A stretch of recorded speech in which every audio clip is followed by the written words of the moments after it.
she said, well, we sell people a membership and 12 visit packages to come see us so we can cover up their pain. And he said, well, okay, so what are the steps or the phases that you take them to? So what these people have been taught is you need to take people through phases so you can keep them in your system longer.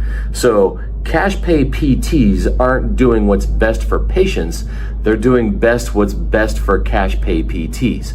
So she says, well, we have a 3-phase system. So first is make people feel better, then start to wean them back into their daily lives because they can't go back to doing that stuff because they have pain. And then last is when we really go into like preparing them to go back to normal life doing what they're doing, which is absolute horseshit. So what you should be doing on visit 1 is fixing the root cause of the problem so they can function and stop seeing you as soon as possible, not trying to move them through a 3-step process that takes 12 visits, which is absolutely ridiculous. And she said this takes approximately 6 months, I think. And so the first month is nothing but pain modulation. So he said, well, this machine is perfect for you, which it is, because this machine does nothing but modulate pain. So he said, you can buy this machine and then figure out how many visits that takes for the machine to pay itself off, and then that's money that you don't have to spend on staff that may or may not be sick or whatever.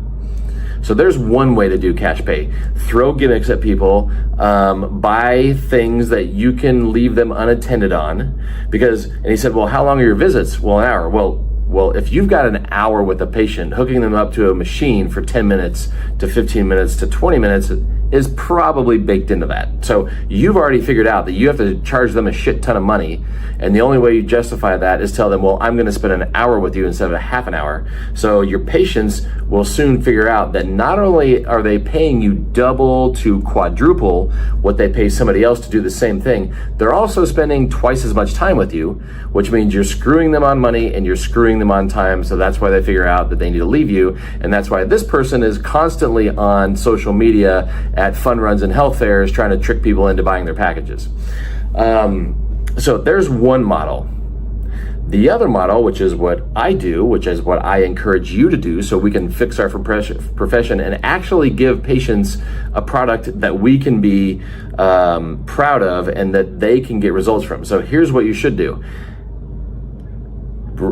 Assess them functionally, treat the root cause, reassess them functionally, give them exercises that will help them stay better or maybe even get better in between visits, so you never have to see them for 12 visits to make them feel better. You never have to waste the first third of their treatment program on symptom modification. Don't go do anything because it still might hurt. I made you feel better, but just don't go do anything. I mean, they basically proved right there they did nothing, because if they did something, you should be able to go back to doing something without the symptoms coming back.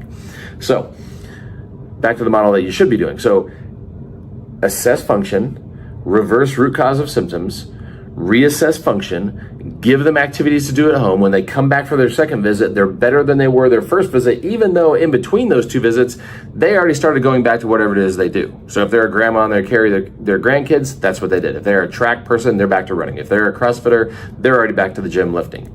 That is called quality patient care.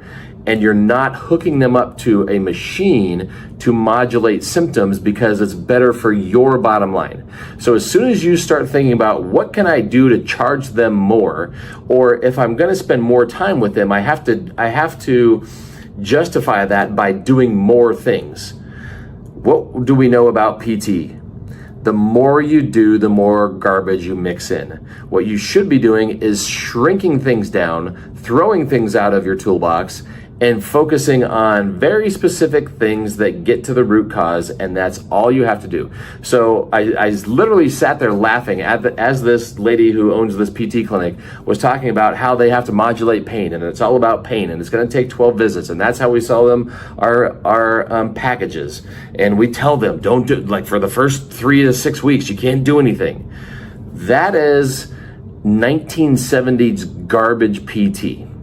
Okay, and when you start mixing in modalities, that's the road you're going to go down. So Don't think about how can I upcharge people? How can I fill the time with garbage that's just going to take up time and actually make people worse? Think about how streamlined can this be? How few of visits can I see them for? How little time do they have to spend with me and get functional, phenomenal results immediately that last from visit to visit to visit? Okay, so do those things. If you're a cash pay PT, figure out right now, which one are you going to be? The one that goes straight to gimmicks so you can justify charging exorbitant amounts of rates, not getting results, and then you're chasing people down trying to trick them into buy packages? Or give people immediate and lasting results because you know how to apply critical thinking to science-based thinking, to root cause analysis. People get better faster. They talk about you to their friends, their family, their teammates, so you don't have to spend any money on marketing, and your business grows exponentially while you stay in the clinic giving people quality care. Think about that. If you have questions, let me know below.